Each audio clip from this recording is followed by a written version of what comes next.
Welcome to our channel Raja competitive circle. ఈ వీడియోలో మనం ఆర్పిఎఫ్ కానిస్టేబుల్ ఎగ్జామ్ ఈరోజు జరిగినటువంటి ఎగ్జామ్లో అడిగినటువంటి కొన్ని జనరల్ నాలెడ్జ్ క్వశ్చన్స్ డిస్కస్ చేద్దాం. ఈ క్వశ్చన్స్ ఎగ్జామ్ రాసినటువంటి కొంతమంది ఆస్పిరెంట్స్ చెప్పినవి. సో ఈ క్వశ్చన్ ఫార్మేషన్ అనేది సేమ్ యాస్టీస్గా ఎగ్జామ్లో వచ్చే విధంగా ఉండదు, కొంచెం డిఫరెంట్గా ఉంటుంది. ఎందుకంటే ఇవి మెమరీ బేస్డ్ క్వశ్చన్స్ కాబట్టి ఈ క్వశ్చన్ ఫార్మేషన్ అనేది కొంచెం డిఫరెంట్గా ఉంటుంది అన్నమాట. So understand it. అదేవిధంగా ఈ ఆర్పిఎఫ్ కానిస్టేబుల్ యొక్క ఎగ్జామ్ అనాలిసిస్ను మరియు ఇంపార్టెంట్ డాక్యుమెంట్స్ను పీడిఎఫ్ను మన రాజా కాంపిటేటివ్ సర్కిల్ అని ఒక టెలిగ్రామ్ గ్రూప్ క్రియేట్ చేశాను. ఆ టెలిగ్రామ్ గ్రూప్ అదేవిధంగా వాట్సాప్ ఛానల్ క్రియేట్ చేశాను అనమాట. ఆ వాట్సాప్ ఛానల్ టెలిగ్రామ్ గ్రూప్లో జాయిన్ కండి. ఆ గ్రూప్ యొక్క లింక్ను డిస్క్రిప్షన్లో పిన్ చేస్తాను. ఇంకా ఎవరైనా జాయిన్ కావాలనుకుంటే జాయిన్ కండి. మీరు ఆ గ్రూప్లో జాయిన్ కావడం వలన ఆర్పిఎఫ్ కానిస్టేబుల్కి సంబంధించినటువంటి అన్ని ఇంపార్టెంట్ డాక్యుమెంట్స్ను పీడిఎఫ్ను ప్రొవైడ్ చేస్తాను. అదేవిధంగా ఇంపార్టెంట్ క్వశ్చన్స్ని అందులో ప్రొవైడ్ చేస్తాను అనమాట. సో ఎవరికైనా ఇంట్రెస్ట్ ఉంటే ఆ గ్రూప్లో జాయిన్ కండి. First one. అదేవిధంగా ఇంకా మన ఛానల్ని ఎవరైనా సబ్స్క్రైబ్ చేసుకోకుంటే కానీ ఇప్పుడు సబ్స్క్రైబ్ చేసి ఒక చిన్న లైక్ చేయండి. First one. Border road Organisation ఎప్పుడు స్థాపించబడింది? బోర్డర్ రోడ్ ఆర్గనైజేషన్ ఎప్పుడు స్థాపించబడింది? ఇది భారతదేశంలో సంబంధించినటువంటి రోడ్డు రవాణా వ్యవస్థకు సంబంధించినటువంటి క్వశ్చన్ అనమాట. ఈ రోడ్డు రవాణా వ్యవస్థ మన భారతదేశంలోనే ముఖ్యంగా ఇండియన్ జియోగ్రఫీలో రవాణా వ్యవస్థ అనేది చాలా ఇంపార్టెంట్ టాపిక్ అనమాట. ఈ రవాణా వ్యవస్థ నుంచి చాలా కాంపిటేటివ్ ఎగ్జామ్స్లో డెఫినెట్గా 1 or 2 క్వశ్చన్స్ వస్తూ ఉన్నాయన్నమాట. రోడ్డు రవాణా వ్యవస్థ, జల రవాణా వ్యవస్థ, వాయు రవాణా వ్యవస్థ గురించి క్వశ్చన్స్ వస్తూ ఉంటాయన్నమాట. ఇందులో ముఖ్యమైనది అదేవిధంగా రైల్వే రవాణా వ్యవస్థ గురించి కూడా క్వశ్చన్స్ వస్తూ ఉంటాయి. మొదటగా ఈ రోడ్డు రవాణా వ్యవస్థ అనమాట. ఈ రోడ్డు రవాణా వ్యవస్థ అనేది ఎప్పుడు ఏర్పడింది? దీనిపై కూడా క్వశ్చన్స్ వస్తూ ఉంటాయన్నమాట. మనకు 1923లో జైకర్ కమిటీ ద్వారా ఈ రోడ్డును డెవలప్ చేయాలని ఒక ప్లాన్ వచ్చిందనమాట. దాని తర్వాత మనకు నాగపూర్ ప్లాన్, బొంబాయి ప్రణాళిక, తర్వాత national highway authorities of India అదొక స్కీమ్ ఏర్పడింది. అలాగే భారత్ మాలా అనే ప్రోగ్రామ్ ఏర్పడింది కదా. సో ఈ రోడ్డు రవాణా వ్యవస్థ గురించి మన ఛానల్లో ఒక వీడియో చేశాను అనమాట. ఇంకా ఆ వీడియోని ఏమైనా చూడలేదనుకుంటే వెళ్ళి చూడండి. ఎందుకంటే ఈ రవాణా వ్యవస్థ అనేది చాలా ఇంపార్టెంట్ అనమాట. ఆ వీడియోలో మనం ఈ రవాణా వ్యవస్థను మొదటగా ఎప్పుడు ఏర్పాటు చేశారు, ఏ ప్రోగ్రాంల వలన ఈ నేషనల్ హైవేస్ను డెవలప్ చేశారు అనే విషయాలపై క్లారిటీగా ఆ వీడియోలో డిస్కస్ చేశాను అనమాట. ఇంకా ఎవరైనా ఆ వీడియో చూడలేదనుకుంటే వెళ్ళి చూడండి. తర్వాత షిఫ్ట్లో ఎగ్జామ్ ఉన్న వాళ్ళు ఈ రవాణా వ్యవస్థ నుంచి కూడా టాపిక్స్ వచ్చే అవకాశం ఎక్కువగా ఉన్నాయన్నమాట. సో తర్వాత షిఫ్ట్లో ఎగ్జామ్ ఉన్న వాళ్ళు ఆ టాపిక్ పైన ఎక్కువ ఫోకస్ చేయండి. బోర్డర్ రోడ్ ఆర్గనైజేషన్ ఎప్పుడు స్థాపించబడిందంటే 1960వ సంవత్సరంలో ఈ బోర్డర్ రోడ్ ఆర్గనైజేషన్ ఏర్పాటైందనమాట. Next one. హిందూ క్యాలెండర్ ప్రకారం జగన్నాథ యాత్ర ఏ నెలలో జరుపుకుంటారు? హిందూ క్యాలెండర్ ప్రకారం జగన్నాథ యాత్ర ఏ నెలలో జరుపుకుంటారంటే ఆషాఢ మాసంలో జరుపుకుంటారనమాట. ఈ జగన్నాథ యాత్ర అనేది ఈ జగన్నాథుని గుడి ఎక్కడ ఉంది అని క్వశ్చన్స్ వస్తూ ఉంటాయన్నమాట. అంటే ఒరిస్సా అనమాట. ఈ ఒరిస్సాలో ఈ జగన్నాథుని గుడి ఉంటుందన్నమాట. అదేవిధంగా ఈ ఒరిస్సాలో ఎక్కువ ఫేమస్ ఏంటంటే సూర్య దేవాలయం. అందులో రథచక్రాలు ఉంటాయి కదా, అవి ఫేమస్ అనమాట. మనకు 10 రూపీస్ నోట్ ఉంటుంది కదా, ఆ 10 రూపీస్ నోట్ పైన కూడా ఈ కోనార్క్ సూర్య దేవాలయం ఉంటుందన్నమాట. సో ఈ టాపిక్ని కూడా ఎక్కువగా ఫోకస్ చేయండి. Next one. యునెస్కో యొక్క అమృత్ హెరిటేజ్ జాబితాలో కింది వాటిలో ఏమి చేర్చబడింది? యునెస్కో యొక్క అమృత్ హెరిటేజ్ జాబితాలో ఈ క్రింది వాటిలో ఏమి చేర్చబడిందని క్వశ్చన్ వచ్చిందనమాట. ఆన్సర్ వచ్చేసి కుంభమేళా. మన ఇటీవల కుంభమేళా జరిగింది కదా, ఈ కుంభమేళా టాపిక్ కూడా చాలా ఇంపార్టెంట్ అనమాట. ఎట్లా అంటే కుంభమేళా ఎన్ని సంవత్సరాలకు ఒకసారి జరుపుకుంటారు, ఏ సంవత్సరంలో ఎక్కడెక్కడ జరుపుకుంటారు, మనకు ఉన్నాయి కదా ప్రయాగ్రాజ్, దేవప్రయాగ్ ఇట్లా ఉన్నాయి కదా. అట్లా ఏ సంవత్సరంలో ఎక్కడ జరుపుకుంటారు, ఎన్ని సంవత్సరాలకు ఈ కుంభమేళాను జరుపుకుంటారు, మనకు 144 సంవత్సరాలకు ఒకసారి, 12 సంవత్సరాలకు ఒకసారి, 6 సంవత్సరాలకు ఒకసారి ఇట్లా ఉన్నాయి కదా ఈ కుంభమేళాలలో కూడా రకాలు. సో ఈ టాపిక్ని కూడా ఎక్కువ చూసుకుంది అనమాట. ఎందుకంటే మనకు ఇటీవలనే కుంభమేళా జరిగింది కాబట్టి ఆ కుంభమేళా ఎన్ని సంవత్సరాలకు ఒకసారి జరుగుతుంది ఇట్లా కూడా క్వశ్చన్స్ వస్తూ ఉంటాయి అన్నమాట. ఓన్లీ ఈ ఆర్పిఎఫ్ కానిస్టేబుల్ ఎగ్జామ్ అనే కాదు, తర్వాత జరగబోయేటువంటి ఎస్ఎస్సి సిఎస్ఎస్ఎల్ కానీ, ఎస్ఎస్సి ఎంటీఎస్ కానీ, అదేవిధంగా RRB NTPC, RRB group D ఈ ఎగ్జామ్లలో కూడా ఈ క్వశ్చన్స్ వచ్చే అవకాశం ఎక్కువగా ఉందన్నమాట. నెక్స్ట్ వన్, హెలికాప్టర్ ప్రమాదంలో మరణించిన ఇరాన్ అధ్యక్షుడు ఎవరు? హెలికాప్టర్ ప్రమాదంలో మరణించిన ఇరాన్ అధ్యక్షుడు ఎవరంటే ఇబ్రహీం రైసీ. నెక్స్ట్ వన్, భారతదేశంలోని పర్వతాలపై అత్యధిక వర్షపాతం ఎక్కడ ఉంటుంది? భారతదేశంలో అత్యధికంగా వర్షపాతం ఎక్కడ ఉంటుందంటే ఆన్సర్ వచ్చేసి మేఘాలయ అనమాట. ఇక్కడ కొంచెం టైపింగ్ మిస్టేక్ ఉంది, గమనించండి. భారతదేశంలో అత్యధిక వర్షపాతం నమోదయ్యే రాష్ట్రం ఏదంటే మేఘాలయ. ఆ మేఘాలయంలో ఎక్కడ అత్యధిక వర్షపాతం జరుగుతుందంటే మనకు ఉంది కదా చిరపుంజి, అదేవిధంగా ఇంకొకటి ఏంటనమాట, అది నాకు కొంచెం ఐడియా రావట్లేదు. సో మీకు తెలిస్తే కామెంట్ చేయండి. చిరపుంజి అనేది సెకండ్ ప్లేస్ అనమాట. ఫస్ట్ ప్లేస్ ఉంది ఒకటి, దాన్ని కామెంట్ చేయండి అది ఏ ప్రదేశమో. నెక్స్ట్ వన్ వచ్చేసి మహాత్మా గాంధీ జాతీయ గ్రామీణ ఉపాధి హామీ పథకం అనేది ఎప్పుడు ప్రారంభించబడింది? మహాత్మా గాంధీ జాతీయ గ్రామీణ ఉపాధి పథకం అనేది ఎప్పుడు ప్రారంభించబడిందంటే సెప్టెంబర్ 7, 2005లో ఈ మహాత్మా గాంధీ జాతీయ ఉపాధి హామీ పథకంను ప్రారంభించారు. అదే దీన్ని ఎప్పుడు ఇంప్లిమెంట్ చేశారంటే 2006వ సంవత్సరంలో ఈ మహాత్మా గాంధీ జాతీయ గ్రామీణ ఉపాధి హామీ పథకాన్ని అఫీషియల్గా ప్రారంభించారనమాట. ప్రారంభించడం అంటే ఇంప్లిమెంట్ చేశారు, అంటే పని స్టార్ట్ చేశారనమాట. ఈ 2005లో ఆ స్కీమ్ను ప్రారంభించారు, కానీ దాన్ని అఫీషియల్గా ఎప్పుడు ఇంప్లిమెంట్ చేశారంటే 2006వ సంవత్సరంలో ఫిబ్రవరి 4వ తేదీన దీన్ని ఇంప్లిమెంట్ చేశారనమాట. క్వశ్చన్స్ ఎలా వస్తాయంటే ఈ మహాత్మా గాంధీ జాతీయ గ్రామీణ ఉపాధి హామీ పథకం అనేది ఏ పంచవర్ష ప్రణాళికలో భాగంగా ఏర్పడిందని క్వశ్చన్స్ వస్తూ ఉంటాయన్నమాట. అంటే 10వ పంచవర్ష ప్రణాళికలో ఈ మహాత్మా గాంధీ జాతీయ గ్రామీణ ఉపాధి హామీ పథకమును ఏర్పాటు చేశారనమాట ఈ 10వ పంచవర్ష ప్రణాళిక సమయంలో. సో ఈ పంచవర్ష ప్రణాళికలు అనేది చాలా ఇంపార్టెంట్ అనమాట. క్వశ్చన్స్ ఎలాగైనా వస్తూ ఉంటాయన్నమాట. ప్రణాళిక సంఘం అంటే ఏమిటి, ఆ ప్రణాళికలు ఎన్ని రకాలు, ఈ పంచవర్ష ప్రణాళికలు మొత్తంగా ఎన్ని ఉన్నాయి, అందులో రోలింగ్ ప్లాన్స్ అంటే ఏంటివి, అదేవిధంగా ప్రణాళిక యొక్క సెలవు ఎప్పుడు ఏర్పడింది, ఏ పంచవర్ష ప్రణాళికలో ఏ రంగంపై అత్యధికంగా ప్రాధాన్యతనిచ్చారు, అందులో ఉన్న వృద్ధి రేటు ఏమిటి, ఇప్పుడు ప్రయాణి మహాలనోబిస్ ప్రణాళిక అంటే ఏమిటి, ఇట్లా క్వశ్చన్స్ వస్తూ ఉంటాయన్నమాట. గాడ్గిల్ యోజన అంటే ఏమిటి, ఇట్లా క్వశ్చన్స్ వస్తూ ఉంటాయన్నమాట. సో ఈ పంచవర్ష ప్రణాళిక టాపిక్ పైన ఆల్రెడీ మన ఛానల్లో ఒక వీడియో చేశాను అనమాట.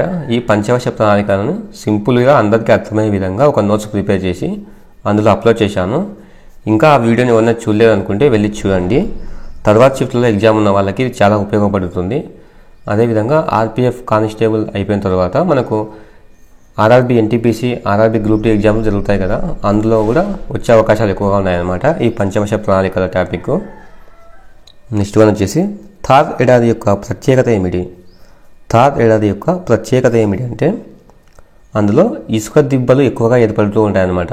అది అందులో థార్ ఏడాది యొక్క ప్రత్యేకత. ఈ థార్ ఏడాది అనేది భారతదేశంలోనే పెద్దదైన ఏడాది అనమాట.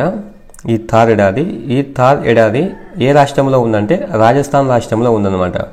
క్వశ్చన్స్ ఎలా వస్తాయంటే ఈ థార్ ఏడాదిలో ప్రవహించే నది కాలువ ఏదని క్వశ్చన్స్ వస్తూ ఉంటాయన్నమాట. అంటే ఇందిరాగాంధీ కెనాల్ అనమాట. ఇందిరాగాంధీ కాలువ అనేది ఈ థార్ ఏడాది గుండా ప్రవహిస్తుంది. నెక్స్ట్ వన్, ఎల్పిజిలో ప్రధానంగా ఏమి ఉంటుంది? ఎల్పిజిలో ప్రధానంగా ఏమి ఉంటుందంటే ప్రోపేన్ మరియు బ్యూటేన్ అనమాట. ఎల్పిజి అంటే లిక్విఫైడ్ పెట్రోలియం గ్యాస్ అనమాట. ఎల్పిజి అంటే లిక్విఫైడ్ పెట్రోలియం గ్యాస్. ఈ ఎల్పిజిని మనం ఇంటిలో వంట సిలిండర్లలో ఉపయోగిస్తాం కదా. సో ఎల్పిజి అంటే లిక్విఫైడ్ పెట్రోలియం గ్యాస్. అదేవిధంగా సిఎన్జి అంటే కంప్రెస్డ్ న్యాచురల్ గ్యాస్ అనమాట. సిఎన్జి అంటే compressed natural gas.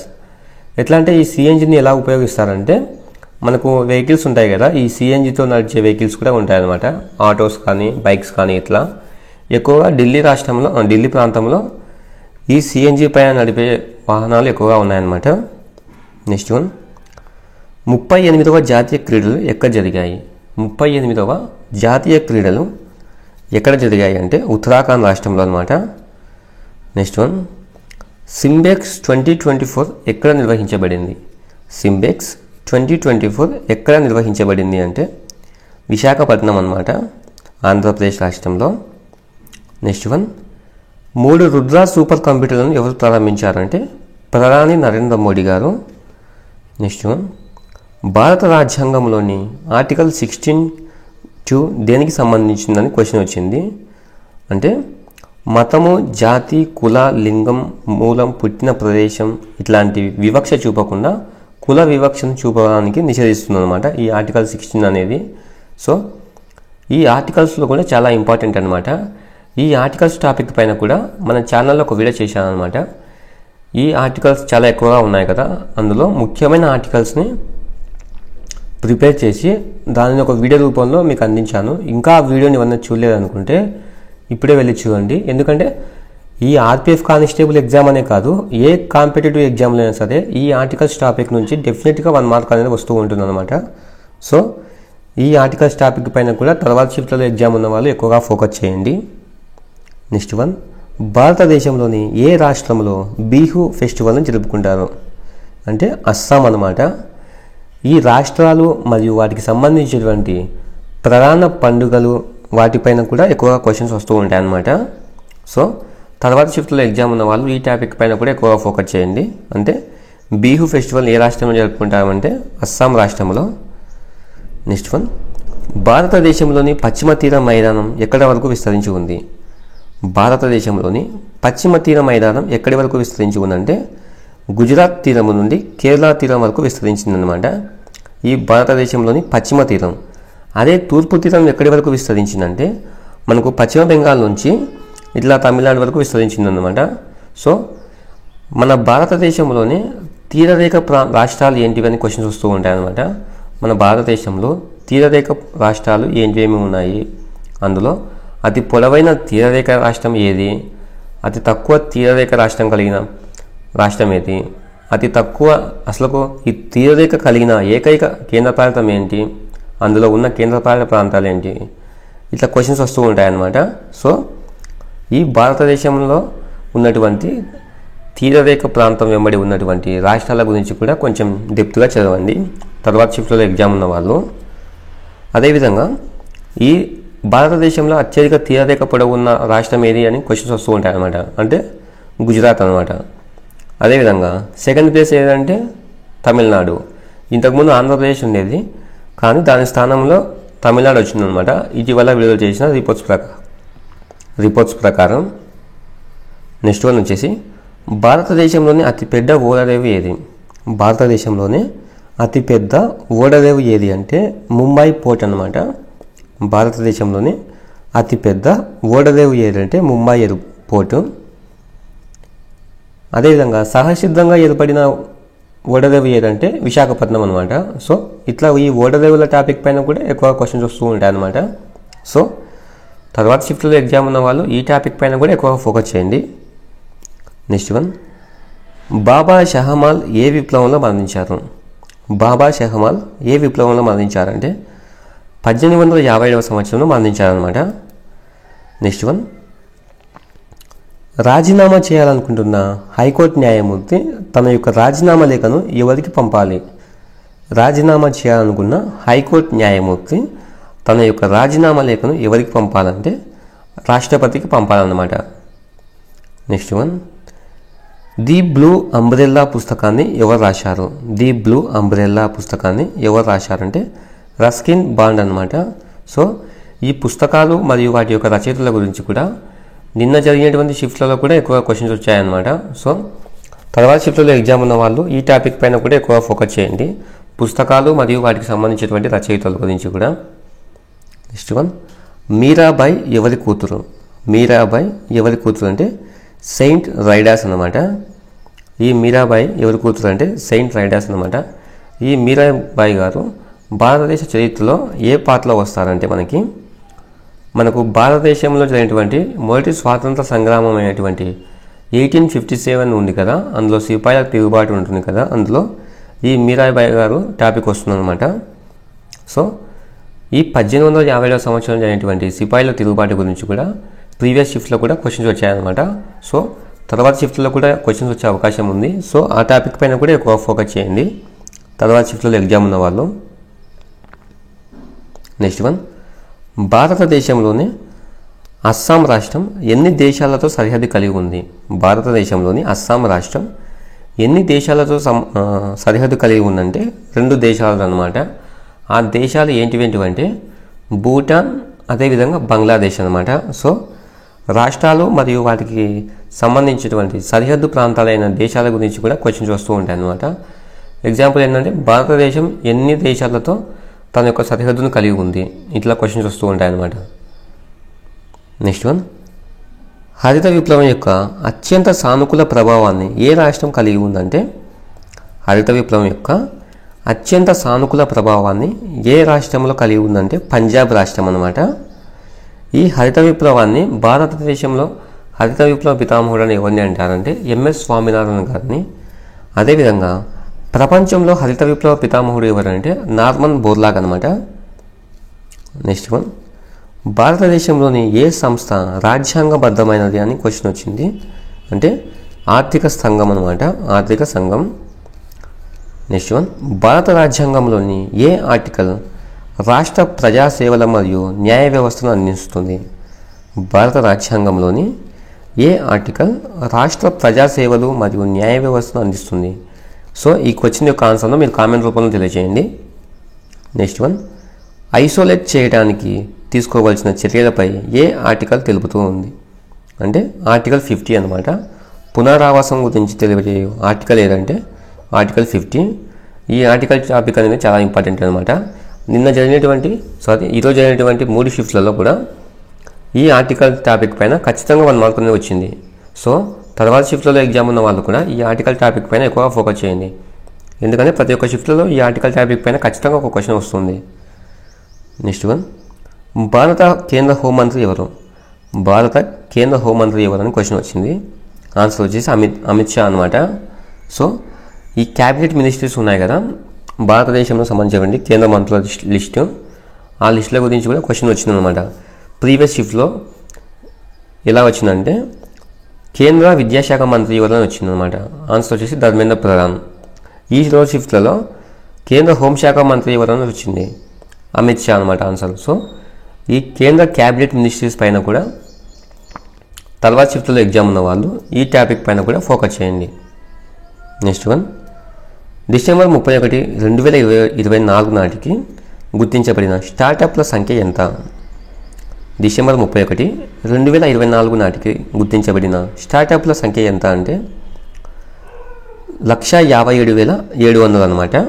Next one, 2024 సంవత్సరంలో భారతదేశం మరియు డెన్మార్క్ మధ్య పర్యావరణ వ్యూహాత్మక భాగస్వామ్యంలో ఏ నది చేర్చబడింది అంటే ఆన్సర్ వచ్చేసి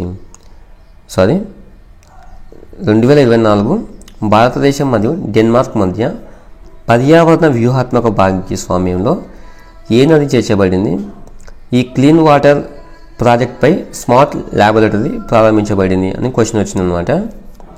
వీటి యొక్క ఆన్సర్ ఏంటంటే ఇది స్థిరమైన పద్ధతులను ఉపయోగించి ఈ వరుణ నదిని పునర్జీవింపచేయడానికి లక్ష్యంగా పెట్టుకుందన్నమాట. ఎప్పుడంటే సెప్టెంబర్ 2024లో. నెక్స్ట్ వన్, బ్రిటిష్ కస్టడీలో మరణశిక్షణ విధించిన అందరి హృదయంలో సజీవంగా ఉన్న వ్యక్తి ఎవరు? బ్రిటిష్ కస్టడీలో మరణశిక్ష విధించిన ఇప్పటికి కూడా అందరి హృదయంలో సజీవంగా ఉన్న వ్యక్తి ఎవరంటే భగత్ సింగ్ అనమాట. భగత్ సింగ్ గారిని బ్రిటిష్ కస్టడీలో మరణశిక్ష వేశారు కదా, ఉరి వేసి చంపారు కదా. సో భగత్ సింగ్ గారు అనమాట. భగత్ సింగ్ గారిని చాలా చిన్న వయసులోనే ఉరి వేసి చంపారనమాట బ్రిటిష్ వారికి వ్యతిరేకంగా పోరాడినందుకు. నెక్స్ట్ వన్, ఆర్టికల్ 19 అనేది దేనికి సంబంధించినది? ఆర్టికల్ 19 అనేది దేనికి సంబంధించిందని క్వశ్చన్ వచ్చింది. ఆన్సర్ వచ్చేసి భావ ప్రకటన స్వేచ్ఛ గురించి ఈ ఆర్టికల్ 19 అనేది తెలుపుతుందన్నమాట. నెక్స్ట్ వన్, విద్యుత్ ప్రవాహం యొక్క యూనిట్ ఏమిటి? విద్యుత్ ప్రవాహం యొక్క యూనిట్ ఏమిటి అంటే ampere. Next one,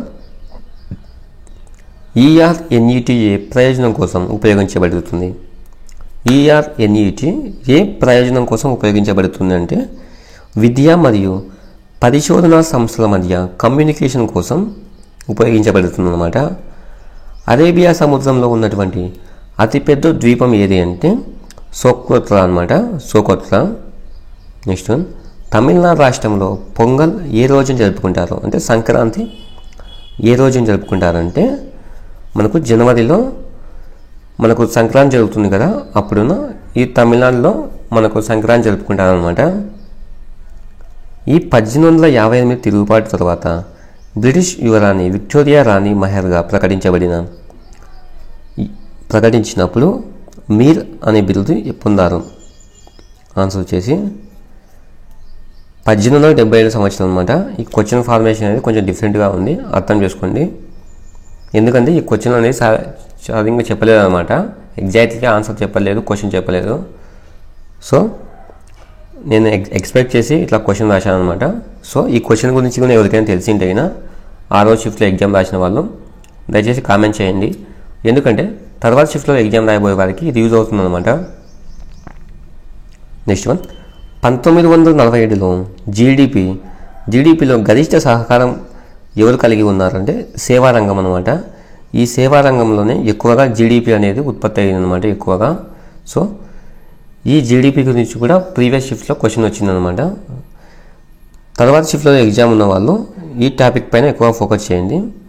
next one వచ్చేసి 1991 సంవత్సరంలో ఆర్థిక వ్యవస్థ యొక్క లక్ష్యం ఏమిటి అని క్వశ్చన్ వచ్చింది.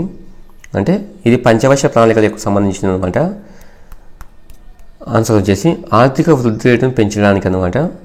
నెక్స్ట్ వన్, 71వ రాజ్యాంగ సవరణ ద్వారా ఏ భాషను జోడించారు?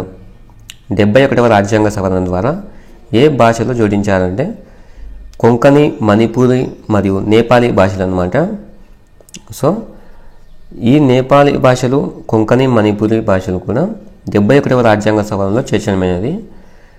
ఈ అధికార భాషలు అనేది ఏ షెడ్యూల్ కిందికి వస్తాయని క్వశ్చన్ వస్తూ ఉంటుందన్నమాట. అంటే ఈ అధికార భాషలు అనేది ఏ షెడ్యూల్ కిందకి వస్తుందంటే షెడ్యూల్ 8 అనమాట. 8th షెడ్యూల్ కిందికి ఈ అధికార భాషలు అనేది వస్తుందన్నమాట. నెక్స్ట్ వన్, లోక్సభ ఉమ్మడి సమావేశానికి ఎవరు అధ్యక్షత వహించారు? లోక్సభ ఉమ్మడి సమావేశానికి ఎవరు అధ్యక్షత వహిస్తారంటే లోక్సభ స్పీకర్ అనమాట. నెక్స్ట్ వన్, రాష్ట్ర పబ్లిక్ సర్వీస్ కమిషన్ సభ్యులను ఎవరు ఎంపిక చేస్తారు అంటే గవర్నర్. రాష్ట్ర పబ్లిక్ సర్వీస్ కమిషన్ సభ్యులను ఎవరు ఎంపిక చేస్తారంటే గవర్నర్ అనమాట. సో ఇప్పుడు మనకు తెలంగాణ రాష్ట్రంలో ఉన్నటువంటి టీఎస్పీఎస్సీ యొక్క చైర్మన్ ఎవరు, ఏపీపీఎస్సీ చైర్మన్ ఎవరు అని కామెంట్ రూపంలో తెలియజేయండి. నెక్స్ట్ వన్, ఏ సవరణ ద్వారా ఒకటి లేదా అంతకంటే ఎక్కువ రాష్ట్రాల ఒకే గవర్నర్ ఉండవచ్చు? ఏ సవరణ ద్వారా ఒకటి కన్నా ఎక్కువ రాష్ట్రాలకు కూడా ఒకే గవర్నర్ ఉండవచ్చు అంటే 7వ సవరణ ద్వారా, 7వ సవరణ చట్టం 1956 సంవత్సరం ద్వారా ఒకే గవర్నర్ ఒకటి లేదా అంతకంటే ఎక్కువ రాష్ట్రాలకు కూడా గవర్నర్గా పనిచేయవచ్చు అనమాట. Next one, Syed Ahmad Khan scientific సొసైటీని ఎవరు స్థాపించారంటే సయ్యద్ అహ్మద్ ఖాన్ అనమాట. నెక్స్ట్ వన్, టెహ్రీ డ్యామ్ అనేది ఏ రాష్ట్రంలో ఉంది?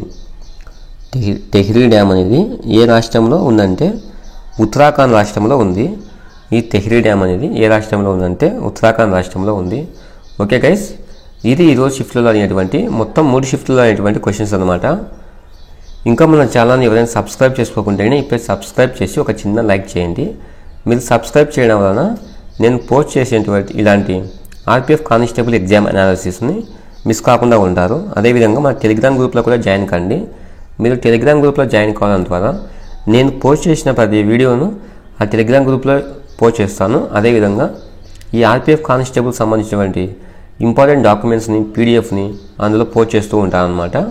సో ఇంకా ఎవరైనా మన టెలిగ్రామ్ ఛానల్లో కానీ వాట్సాప్ ఛానల్లో కానీ జాయిన్ కాని వాళ్ళు ఇప్పుడే జాయిన్ కండి. ఓకే ఫ్రెండ్స్, తర్వాత షిఫ్ట్లో ఎగ్జామ్ రాయబోయి మీ అందరికీ ఆల్ ది బెస్ట్.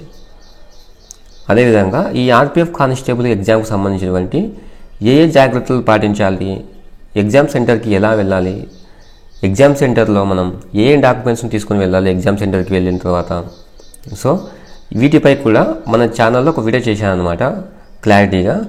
ఇంకా ఆ వీడియోని ఎవరైనా చూడలేదనుకుంటే వెళ్ళి చూడండి. ఓకే ఫ్రెండ్స్, అందరికీ ఆల్ ది బెస్ట్.